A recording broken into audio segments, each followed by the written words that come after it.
One of the methods of recognizing yes or no, or recognizing when you are being played in a situation, that I realized yesterday that I've not really talked about, is the recognizing wrong spelling method.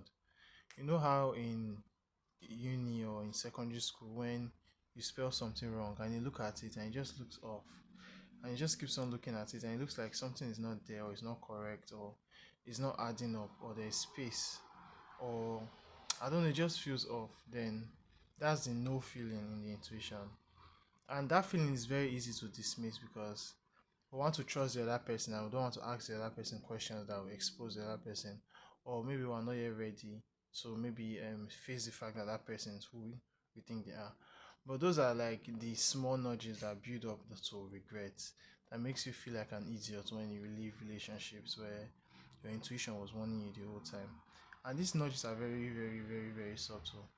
But if someone tells you something and it doesn't make sense and the spelling just feels incorrect, it means they're lying. So that's another way to tell no in intuition.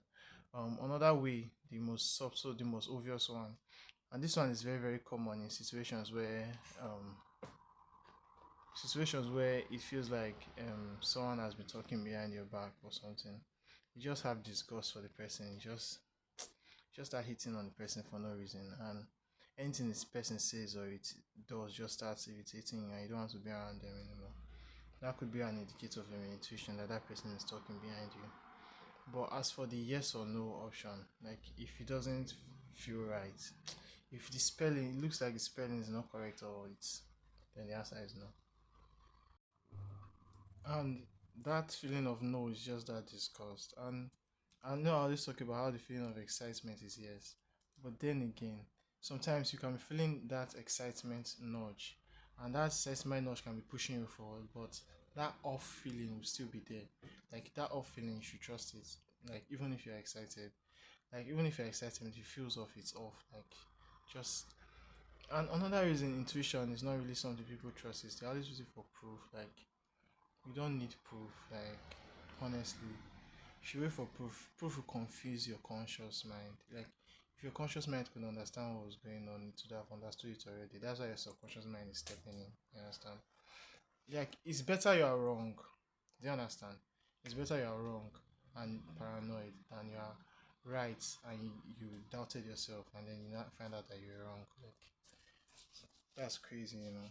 It's crazy. And And there's this notion that intuitive people have, like we get an urge, but we don't ask questions to verify what we already know. We feel like asking questions is showing that we don't trust the person. But it's kind of paradoxical in a way that if I trust you, I should be able to ask you a million questions. Like that's where I see it. You know, that's one of the reasons I start having issues with most of the things around me because I ask questions and nobody will have answers for me. You understand? And they start making sense that all these people that are even using all these systems, they don't even understand what they're using. You understand? So it's important that you ask questions. Like if you are a trustworthy person, why can't I ask questions? And I'm an intuitive nudge. It's like, and there are a lot of people that will gaslight your intuition. Like if they notice that you're an intuitive person and you're always nothing that you don't know, you're not supposed to know, and they notice your spirit is one telling you, so there's no concrete proof, they'll start lying to you. You understand? And gaslighting you. But if you are somebody that asks questions a lot, the lie will not be able to last more than a day. You understand?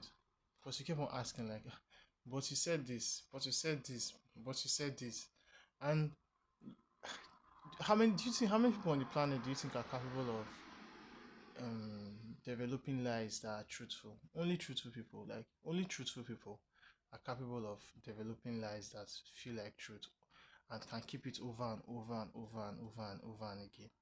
And the people that can do that are truthful people, but they don't even have the strength because they understand the amount of effort it takes to keep up with fake constructs.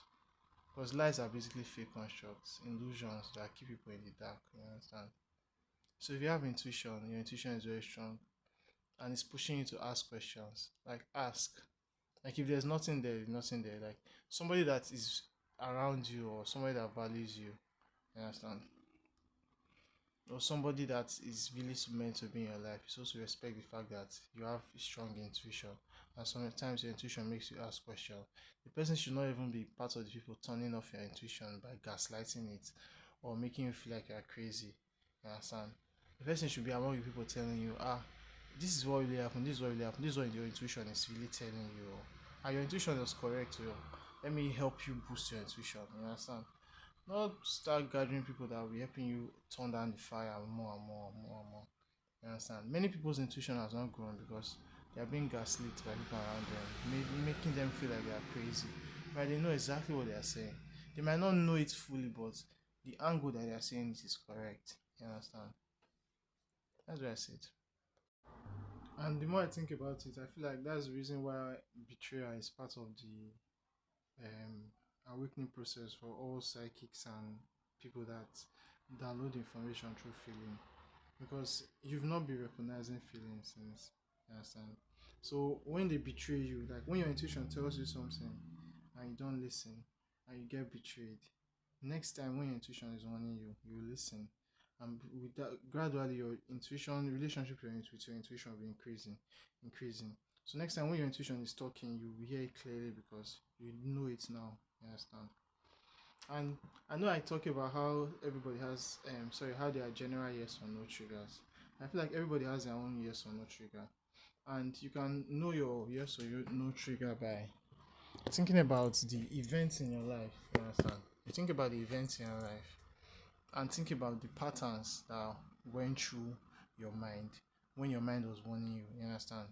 That's why it's about sitting that everything is about sitting still and thinking. Because there's definitely a pattern of yes or no in your intuition. You understand that you know that anytime this happens, this thing means yes. It means a positive outcome is going to happen from this. Anything this time, this feeling or this event happens, it means a negative. Sometimes it might not even be feeling, sometimes it might be events, you understand?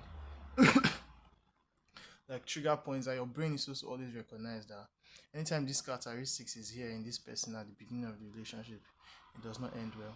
Don't like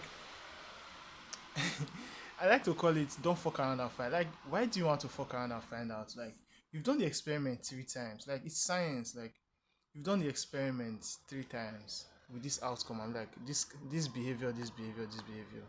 Like, I was in something with someone I met recently. Like, I really like the person, but the trigger from the beginning, like first few 1 week, I was already seeing the same thing that I see in all my stuff that ends badly.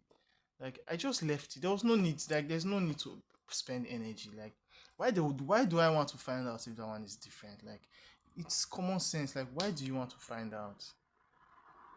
And then when you go into situations with the full expectation of I want to find out for the plot, you now start blaming God, blaming your intuition when your intuition was shouting all along. So you cannot really blame anybody. Like if you are one of the people that your intuition tells you no and you go forward just for the plot, you should be able to come out your full chest. You understand? You're supposed to come out your full chest and say, yes, I wanted to experience that. Don't blame your guides, don't blame the devil, don't blame anybody. Just experience your full chest.